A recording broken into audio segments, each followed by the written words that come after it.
सो 118 table 4.4, हाँ हमने कुछ पॉइंट्स पढ़ लिए थे but we we continue again, no problem. So fitness indicator सबको पता है, इमोशनल हेल्थ इंडिकेटर क्या है? इमोशनल हेल्थ इंडिकेटर जिसमें like client is in a mood where उसको लगता है कि आज मुझे ये एक्सरसाइज करने का मन नहीं है, या उसको मूड स्विंग हो रहा है कि नहीं आज इतना ज्यादा एक्सरसाइज नहीं करना, आज थोड़ा कम करेंगे, like that emotional health indicator. Okay. Stress और जैसे आर्यन, क्या होता है इमोशनल हेल्थ इंडिकेटर? मैंने नहीं पढ़ा सर। मैं तो पढ़ के पढ़ बता के सकता बता, हूँ, पढ़ के एक्सप्लेन बता। कर दूं। हाँ जी, पढ़ के बता। क्लाइंट में have measurable improvement in mood, measurable. measurable improvements in mood, energy level, and sleep quality, and favor feeling to stress and irritability following exercises. So मतलब क्लाइंट के अंदर कुछ इंप्रूवमेंट आती है, लाइक एनर्जी लेवल, मूड और sleep quality अच्छी हो जाती है, लेकिन उसका ये स्ट्रेस लेवल और इरिटेट भी हो जाता है, मतलब शायद मसल पेन वगैरह की वजह से भी कुछ एक्सरसाइज फॉलो करके। तो वो भी एक कहना चाह रहा है कि इमोशनल। जो क्लाइंट में मेजर करता है अपनी इंप्रूवमेंट अपने मूड के हिसाब से, अपने एनर्जी लेवल के हिसाब से, अपने स्लीप क्वालिटी के हिसाब से, और fewer feeling of stress and irritability के हिसाब से, फॉलोइंग एक्सरसाइज के अंदर। ठीक है, कहने का ये मतलब वो अपने आप को मेजर करता है इन सब चीजों के हिसाब से। मतलब ये उसको, ये गोल सेटिंग का वो है कि हम उसको, मतलब एक फिटनेस इंडेक्टर उसको, उसको किस तरह मेजर करें। ठीक है। और रेटिंग, रेस्टिंग हार्ट रेट मैंने आपको समझाया था पूरा पूरा, याद तो होगा ही आप लोगों को रेस्टिंग हार्ट रेट क्या होता है। तो Mani ji person ji. Yes sir. Trainer have their client measure resting heart rate either first thing in the morning or after sleep or before sleeping at the night. Client new to exercises often experience decrease in resting heart rate after few months of exercises. मैंने आपको बताया था क्यों उसका heart rate कम होगा। ठीक है। जी कल रात हार्ट को रेट, हमने चेक किया था, आर्यन का हार्ट रेट आया था 58, मेरा था 66 रेस्टिंग। हाँ आपका बड़ा इसलिए भी हुआ ना, रीजन है उसका। हाँ वो भी मतलब, तो मेरा रेस्टिंग ही 66 पे था और नॉर्मली बट आपको 80 जाता कॉन्सेप्ट है समझ में आ इंसान। गया है ना? हाँ बट हमें ये समझ में आ गया कि रेस्टिंग हार्ट रेट क्या होता है, ये क्लियर हो गया। और मैक्सिमम हार्ट रेट क्या होता है ये भी पता ही है ना? जी हाँ। जी जी। और बाकी क्या कहते हैं, एक्सरसाइजेस से जो डिक्रीज हो जाता है हार्ट रेट उसका ना, यही एक्सरसाइज करने हमारा से वो। उसके हार्ट की वो बढ़ जाती है ना।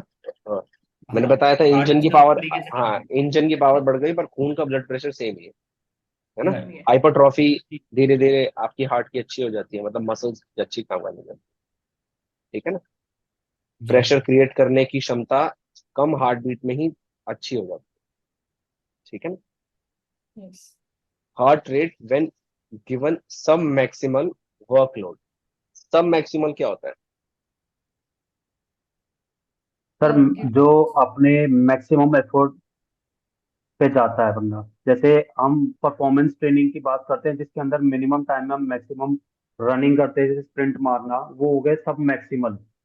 बेटा मैंने या फिर हम अच्छा, वेट फिर लिफ्टिंग के मैक्सिमल क्या होगा? अंदर मैक्सिमल क्या होगा? मैक्सिमल, मैक्सिमल मतलब जो मैक्सिमल बंदा, मतलब कि जो सबसे ज्यादा, मतलब हाईएस्ट। सब हाईएस्ट। मैक्सिमल क्या होगा? थोड़ा हाईएस्ट से नीचे। समझ गए? सब मीडियम काइंड मैक्सिमम हाईएस्ट से थोड़ा नीचे यानी कि कम। या मीडियम से थोड़ा ऊपर। हाँ, लेस देन मैक्सिमल। ठीक है ना। ओके, उल्टा उल्टा। जी। जी सर। मीडियल होता तो बिल्कुल बीच का होता, ओके। बस थोड़ा सा नीचे maximum. Client performing cardiorespiratory exercises are also likely to experience a decrease in exercise heart rate during increased performance performed at the standard workload on the piece of equipment that is similar to the type of exercise that was performed during the fitness testing. The submaximal load and loads must be identical each time the client is tested. समझ में आया?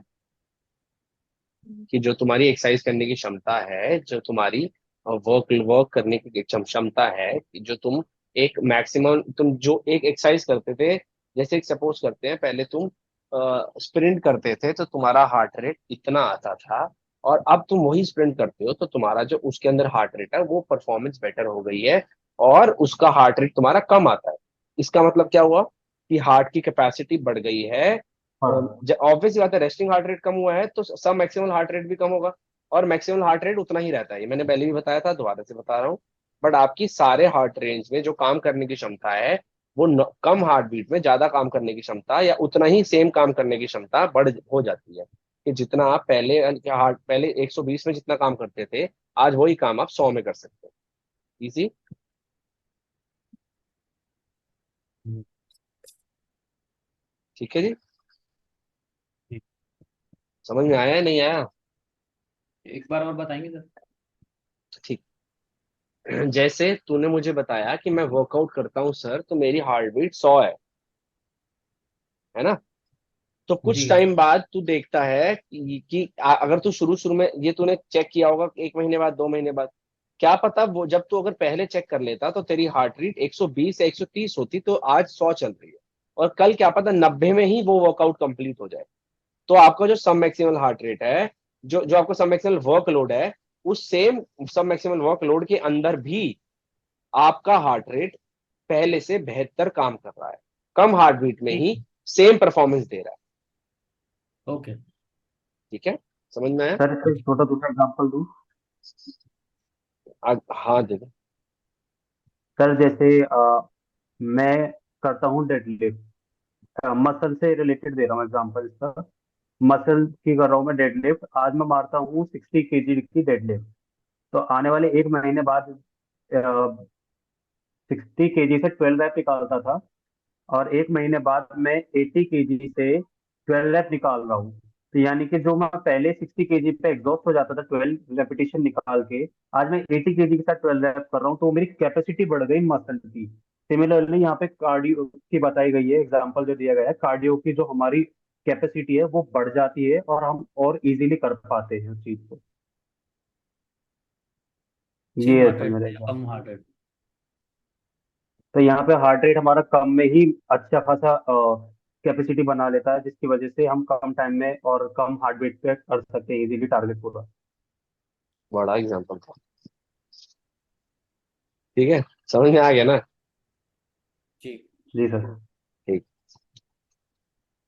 मुझे note that समझ में आना चाहिए। अभी maximal strength and endurance, जो gain in muscular strength and endurance occur fairly quickly during the first few months। जो मस्कुलर स्ट्रेंथ और जो उसकी इंड्योरेंस है, पहले तो एकदम से जल्दी बढ़ती है फॉर एक्सरसाइज प्रोग्राम जब तुम देते हो।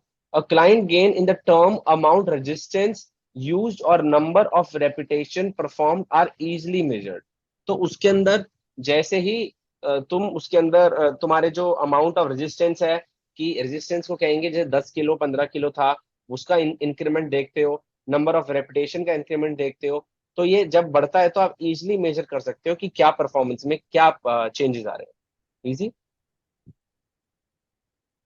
मतलब सर ये था कि स्टार्टिंग में जो जब गेन आपके स्पीड और मस्कुलर एंड्योरेंस स्ट्रेंथ है। और एंड्योरेंस के अकर में Fairlie quickly during the first month में बढ़ रहे हैं इन एक्सरसाइज प्रोग्राम, उसके अंदर आप देख सकते हो, कैसे आप देख सकते हो कि जल्दी बढ़ रहे हैं या नहीं बढ़ रहे हैं। उसका रेजिस्टेंस बढ़ रहा है, उसका रेपुटेशन बढ़ रहा है, उसका परफॉर्मेंस बढ़ रहा है, तो आप उसको इजिली मेजर कर सकते हो। ठीक है, समझ गया। Walking test. Measuring fitness improvement with some sort of timed walking test usually yield positive result if the client has been walking as a part of their exercise program for a several weeks. Easy। कुछ हफ्ते से जब वो walking कर रहा है तो वो अपने इम्प्रूवमेंट देखता है कि उतने ही टाइम में वो ज्यादा वॉकिंग कर पाता है या ज्यादा देर तक वॉकिंग कर पाता है ना? Flexibility is very slow to improve and should only be included in assessment if the exercise program includes regular stretching or range of motion and exercises। ये धीरे बढ़ती है और इसको तभी हम्म। लेना चाहिए जब आप इसकी रोज प्रैक्टिस कर रहे हो असेसमेंट के अंदर, कि आप अपनी मेजरमेंट देख रहे हो फ्लेक्सिबिलिटी से, आप प्रैक्टिस करते नहीं हो और 3 महीने बाद देखते हो कितनी फ्लेक्सिबिलिटी बढ़ गई। करते हो वेट ट्रेनिंग, आप ये नहीं चेक करोगे फ्लेक्सिबिलिटी बढ़ी नहीं बढ़ी, है ना? Right. समझे। Balance. Balance measures show the most important for adult practicing in some sort of balance training program। जो बैलेंस मेजर है वो शो करता है the most improvement for adult practicing in some sort of balanced training program, which becoming increasing popular easily among other older adult. कि obvious सी बात है, ये जो ओल्डर एडल्ट है उसको सबसे ज्यादा प्रॉब्लम बैलेंसिंग की आती है, क्योंकि धीरे धीरे ऑफ बैलेंस होते हैं तो गिर सकते हैं वो लोग, क्योंकि उनका धीरे धीरे जैसे जैसे वो बड़े होते जाते हैं उनका बैलेंस आउट ऑफ कंट्रोल होता जाता है। ये काइंड ऑफ प्रैक्टिसेस एडल्ट में बहुत ज्यादा पॉपुलर होती जा रही हैं, और ये बहुत जरूरी भी है उनके लिए, रेदर देन उनको कुछ ऐसी एक्सरसाइज देना जो बेसिक नेसेसिटी है उनकी। पहले बैलेंस है, अगर वो बैलेंस में अच्छे हैं तभी आप उनको बेसिक परफॉर्मेंस करा पाओगे, ऑब्वियस सी बात है। तो वो बढ़ेगी तो आपको दिखी जाएगी। आप वन अभी आपको दिखाएंगे, उसके अंदर अभी आगे जाएंगे ना, तो चैप्टर 10 के अंदर, चैप्टर 11 के अंदर one leg test, Y balance test और कैसे कैसे असेसमेंट होती है, कौन कौन सी तरीके की असेसमेंट्स होती हैं, वो सारी आपको पढ़ाई जाएगी। Skill level: the client participating in activity that requires skill, rock climbing, tennis and golf, will be pleased see improvement in their motor skill level. Motor skill level पता है आपको? नहीं सर। जैसे मोटर स्किल लेवल देखो, जैसे आप badminton खेलते हो तो आपको भागना भी है, दौड़ना भी है, और आपको हिट भी करना है, तो कितने सारे आपको मसल यूज कर रहे हैं ना, कितनी सारी चीजें इकट्ठी करनी है। ऐसे ही रॉक क्लाइंबिंग में या ऐसे ही मार्शल आर्ट्स में कितनी सारी चीजें करनी है। तो जब मोटर स्किल लेवल आपकी, of course motor motor skill level क्यों बोलते हैं, क्योंकि हम लोग ये बहुत सारे हम मोटर न्यूरॉन से बात होती है ये वाली, पर वो भी आपको आगे जाके भी पढ़ाएंगे 8th चैप्टर में। बट रियलिटी ये कैसे कि बहुत सारे मसल्स मिलके इकट्ठे काम कर रहे हैं, तो इसको मोटर स्किल लेवल बोलते ओके। हैं। ठीक है, तो स्किल इंप्रूवमेंट में be measured via motor skill test and activity game performance. ठीक है, एक्टिविटी जी। गेम परफॉर्मेंस की कैसे बढ़ रही है ये आप देख सकते हैं। Medial indicator such as resting blood pressure, blood lipid level और ब्लड शुगर लेवल, ये तो इजी है। If any of these are focus of client exercise program, ये कोई किसी का जरूरी है, ब्लड प्रेशर हाई है किसी का ब्लड प्रेशर लो रहता है, किसी का लिपिड प्रोफाइल पता है पहले? सर ये जिसमें सारी चीजें मेजर होती है, I guess. Lipid profile, cholesterol वगैरह पता लगता है जिसके कोलेस्ट्रॉल, अंदर कितना है बॉडी का। लिपिड प्रोफाइल चेक सर कैसे करी जाती है? It is related to the blood cholesterol. जो हमारे ब्लड के अंदर कोलेस्ट्रॉल या जो फूड से कंजप्शन हो के हमारा कोलेस्ट्रॉल में चेंज हो रहा है फैट में, उसको कहते हैं ब्लड लिपिड। हाँ, पढ़ा जो था। ब्लड आपके लिपिड कोलेस्ट्रॉल होता है, और जो आपका वो हमारे हार्ट से कनेक्ट करता है। ट्राइग्लिसराइड और ग्लिसराइड्स, क्या नाम भूल गया हूँ, थोड़ा सा दिमाग में भूल रहा हूँ। ट्राइग्लाइसरीड। हाँ, ट्राइग्लाइसरीड्स जो हमारे होते हैं, वो हमारे ब्लड से जी मेजर जी होते हैं इसके अंदर। जी सर। इसके अंदर आप उसके अंदर आप इससे बता सकते हो कि आपको रिस्क तो नहीं है कोई कार्डियोवैस्कुलर डिसीज का, कोई पैनक्रियाटिक प्रॉब्लम तो नहीं चल रही, या फिर आपका कोई भी या डायबिटिक, बहुत सारी चीजें हैं जो आप इससे आप चेक कर सकते हो, है ना। और ये क्या, तो अभी आगे अकरिंग, और it may change by several pound of kilogram due to changes in hydration, sorry आगे नहीं बढ़ा। Body weight is easily measured, but it is एक मिनट, हाँ sorry sorry, if any of these are focus of a client exercise program, clients should have these measures taken at regular intervals as established by their healthcare providers. Easy, आपको अपने health care yes. Provider से आपको मतलब कि regularly या इंटरवली आपको major करवाना है। दीज वेरिएबल्स में be affected by many other factors including diet changes in body weight changes, and these factors should be taken into consideration when evaluating exercise result. Easy, समझ में आया? Aryan, body weight. एक नहीं minute आया sir. तो बोलना बच्चे। नहीं नहीं, मैंने लाइन लास्ट वाली लाइन ठीक से सुनी नहीं, मैंने एक्चुअली ध्यान कहीं इन और चला गया था। कि आपका जो फैक्टर्स हैं जो जो इवेल्युएट कर रहे हो, आप एक्सरसाइज रिजल्ट के से भी मायने रखते हैं, डाइट चेंज से भी मायने रखते हैं, सारी चीजों से मायने रखते हैं। ठीक है। ये आपके एक्सरसाइज करते हुए आप उसको आपको कंसिडर करना पड़ता है। किसी का हाई ब्लड प्रेशर हो, ये नहीं, इसका मतलब नहीं है आप उसको भाई साहब आप ऐसी ट्रेनिंग कराएंगे जिससे जिससे वो मैक्सिमम हार्ट रेट पे काम कर रहा है, है ना। किसी का पहले से हाई ब्लड Right. प्रेशर है तो आप उसको ऐसी एक्सरसाइज कराओगे जो उसका थोड़ा सा बॉडी कंट्रोल रहे, हार्ट प्रेशर उसका कंट्रोल में रहे, और आप ब्रीदिंग एक्सरसाइज के साथ, ब्रीदिंग पैटर्न्स के साथ उसको कंट्रोल रख सकते है ना। ऐसे मेजर्स नहीं कराओगे जिसके अंदर उसकी हार्ट रेट बढ़ी, है ना। जी, राइट सर, समझ गए। Body weight, body weight is easily measured but is a poor indicator of body composition change. अच्छा, बॉडी वेट हम मेजर कर सकते हैं पर बॉडी कॉम्पोजिशन जो बॉडी का है, बॉडी कॉम्पोजिशन मतलब क्या होता है वैसे पता है किसी को? सर बॉडी में जो मसल मास और फैट परसेंटेज ये सब गुड वन, चीजें। Good one. तो बॉडी कॉम्पोजिशन के अंदर जो चेंजेस होती है वो आप बॉडी वेट से चेक नहीं कर सकते। किसी का बॉडी वेट कम हुआ है या ज्यादा बढ़ा है तो क्या पता मसल बढ़ी हो, क्या पता फैट बढ़ा हो, है ना। तो जी बॉडी वेट में remains unchange even though positive changes in the body composition are occurring। आपके क्या पता किसी का 72 तो 72 ही वेट चल रहा है ऊपर, चार चार तीन 2-3 महीने से, बट उसका जो मसल बढ़ गया है और फैट कम हो गया है ना। उसको आप मेजर कैसे करोगे? मसल बढ़ गया तो अच्छी बात है, आप उसको पॉजिटिव नेगेटिव तो बता ही नहीं सकते। अ, और it may change by several pound or kilogram due to changes in hydration. ये भी हो सकता है कि आप पानी कम पी रहे हैं या पानी ज्यादा पी रहे हैं, तो इस कारण भी ये प्रॉब्लम्स हो सकती है। Nevertheless, client on the weight reduction program who are more than a few pounds or kilogram overweight will probably see decrease in weight। कि जो क्लाइंट में जो वेट रिडक्शन प्रोग्राम में है वो more than few pounds or kilogram overweight will probably see decrease in weight, थोड़ा बहुत तो देखेंगे। Client should work for slow consistent weight loss easy, which is more likely to yield long-term weight loss maintenance. Perfect. Yes sir. एक महीने में 16 kilo नहीं कम करना, जी, एक हफ्ते में वैसे 1 किलो से ज्यादा हम वेट कम नहीं कर सकते, अच्छा नहीं होता। राइट। सर वो जी, जी आधा किलो से माइल्ड वेट लॉस ना, क्या? वो माइल्ड वेट लॉस में आता है ना, 1 किलो महीने का वजन कम करना। माइल्ड में नहीं आता है, सबसे ज्यादा वही होता है, माइल्ड होता है 0.5 पाउंड और आधा किलो 1 तो मैक्सिमम हो गया ना। 0.25 मैक्सिमम। हो गया ना वो। क्या भाई? 0.25 हो गया ना माइल्ड वाला, तो जो सबसे मिनिमम वेट लॉस से स्टार्ट होता है माइल्ड कैटेगरी। हाँ, वो फिर तूने 1 किलो को क्यों माइल्ड बोला? नहीं, वो 1 kg पर मंथ हो गया ना, फिर उसके हिसाब से पर वीक के हिसाब से 0.25 मैं माइल्ड तो वेट हफ्ते की लॉस बात कर रहा हूँ करेंगे। भाई। अच्छा, हफ्ते का 1 किलो कह रहे हो आप? हाँ, ओके, मैक्सिमम। ठीक है। Okay okay, got it. 0.5 pound होता है तुम्हारा पाउंड के हिसाब से।